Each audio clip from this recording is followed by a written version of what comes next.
রবি দাস, কই যাচ্ছ সকাল সকাল? তোমার আবার কাজ? তুমি 2 দিনে এক জোড়া জুতা বানাও, আবার সকাল সকাল ঘুরতে বের হয়েছো? রবি দাস, তুমি শহর থেকে মেশিন কেনো।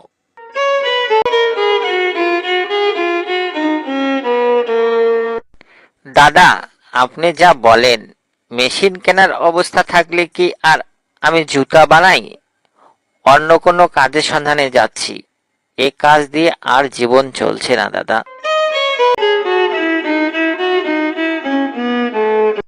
তুমি হাত চালু করো, তোমাকে একদিনে এক জোড়া বানাতে হবে।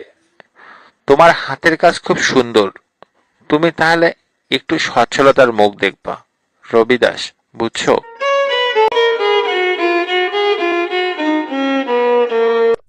দাদা, তাই কি আর সম্ভব? একদিনে আর এক জোড়া বানানো যায়? তাহলে তো আমার কপাল খুলে যেত। তাই কি আর সম্ভব? আরে সম্ভব সম্ভব, মানুষ করছে না। তুমি কাজের প্রতি ভালোভাবে মনোযোগ দাও, তাহলেই দেখবা হয়ে যাবে।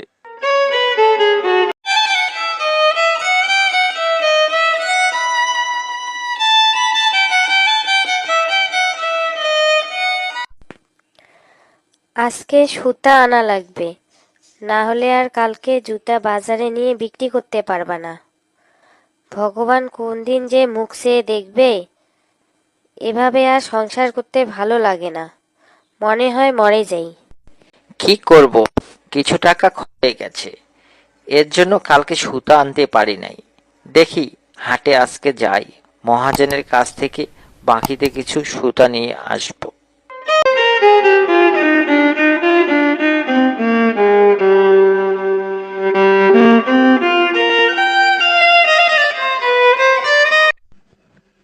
দেখো রবি দাস, তোমার কাছে আগের অনেকগুলো টাকা পাই, সেগুলো তুমি দিচ্ছ না, আবার বাকি। আমি বুঝতেছি তোমার সমস্যা, কিন্তু এটা তো আমার ব্যবসা। ঠিক আছে, নিয়ে যাও, তবে কালকে দিয়ে দিবা, নইলে আর মাল দেব না তোমাকে। ঠিক আছে বাবু, আমি কালকে হাট করে প্রথমে আপনার টাকা দিয়ে দেব।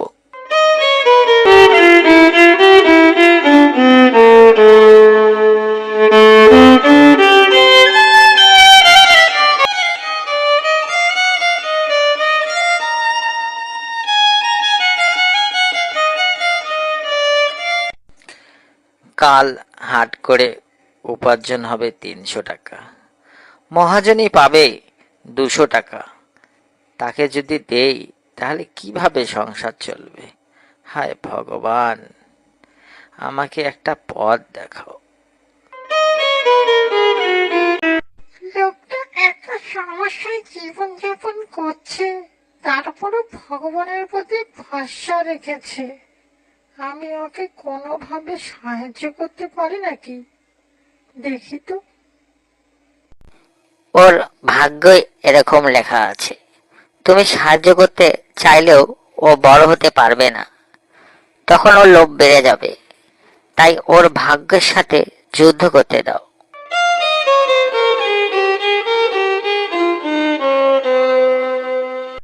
ভাগ্য বলতে আবার কিছু আছে নাকি?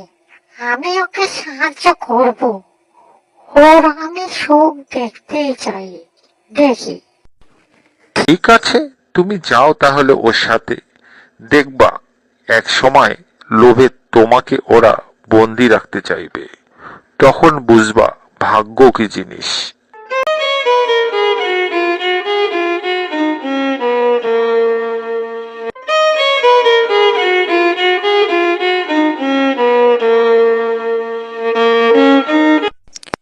অনেক রাত গেছে, আজ ঘুমাই, আবার সকালে উঠতে হবে। জুতা বানাতে হবে আর একটি। আর ভালো লাগে না এ কাজ। যদি এমন হতো, আমি একটি বানালাম আর একটি অন্য কেউ বানিয়ে দিত, তাহলে কত সুন্দর হতো। জেগে জেগে স্বপ্ন দেখলে হবে? নিজের কাজ নিজেই করতে হবে। যাই হোক, আর দেরি না করে ঘুমিয়ে পড়ি। আবার কাল সকালে উঠতে হবে।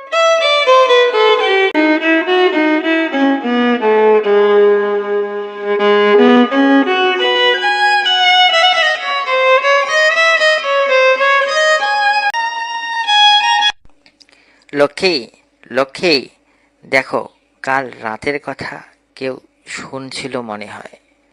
আমাদের আরেকটি জুতা কে যেন বানিয়ে দিয়ে গেছে। দেখো কত নিখুঁত কাজ করেছে, আমাদের কোনো জিনিস ব্যবহার করেনি। এবার যদি আমাদের ভাগ্য খোলে। চুপ চুপ, আস্তে কথা কও। দেখি কোথায়। ও মা, সত্যিই তো জুতা বানিয়ে গেছে। এভাবে তাদের অবস্থানের পরিবর্তন ঘটল। তাদের জীবনে আর অভাব বলতে কোনো শব্দই নেই। তখন তাদের আরো বড় হওয়ার স্বপ্ন দেখতে শুরু করে। তাদের মনে লোভ জন্মায়।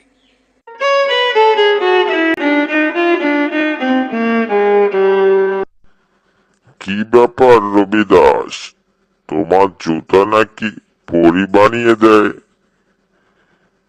এখনই সময়, তুমি ওই পরীকে বেঁধে ফেলো। তাহলে এক জোড়া না, 100 জোড়া একদিনে বানিয়ে দিবে। দেখবা তুমি রাতারাতি হয়ে যাবা কোটিপতি। বাবু, আপনি যে কি বলেন! এখনকার যুগে আবার পরী আছে নাকি? আমি এখন হাত চালিয়ে এক জোড়া বানাতে পারি বাবু। লক্ষ্মী, লক্ষ্মী, শোনো, সারা গ্রাম রটে গেছে আমাদের জুতা নাকি পরী বানিয়ে দেয়। মহাজন বলল, ওই পরীকে যদি আমরা ধরে ফেলতে পারি তাহলে দিনে 100 জোড়া বানিয়ে দেবে। রাতারাতি হয়ে যাব আমরা কোটিপতি। আর দেরি করা যাবে না, আমাদের পরী ধরারই ব্যবস্থা করতে হবে লক্ষ্মী। মহাজন সত্যি কথা বলেছে। ও যেহেতু জুতা বানাতে পারে, তাহলে আজকে রাত জেগে ধরে বাঁধতে হবে। কিসের এক জোড়া, ওকে 100 জোড়া বানাতে বলবো। এই বলে তারা স্বামী স্ত্রী চুপ করে লুকিয়ে থাকে ঘরের আড়ালে পরী ধরার জন্য। মধ্যরাতে যখন ঘরে পরী জুতা বানাতে আসে, ঠিক তখনই তারা ধরার জন্য ঝাঁপিয়ে পড়ে।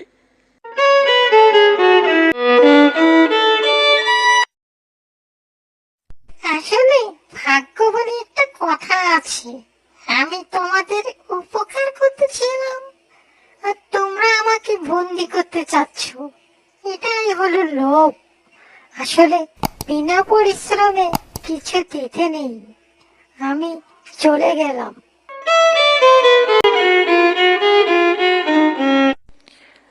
আমার ভুল হয়ে গেছে, তুমি আমাকে ক্ষমা করে দাও। লোভ আমাদের মস্তিষ্ক নষ্ট করে দিয়েছে। আমরা আর কোনোদিন এরকম চিন্তা করব না। ভুল হয়ে গেছে, আমাদের ভুল হয়ে গেছে। তুমি যেও না, তাহলে আমরা আবার অভাবের তাড়নায় মারা যাব। তোমরা আমাদের দেখে ফেলেছো। আমি আর এখানে থাকতে পারবো না। তোমাদের ভাগ্য তোমাদেরকেই বদলাতে হবে।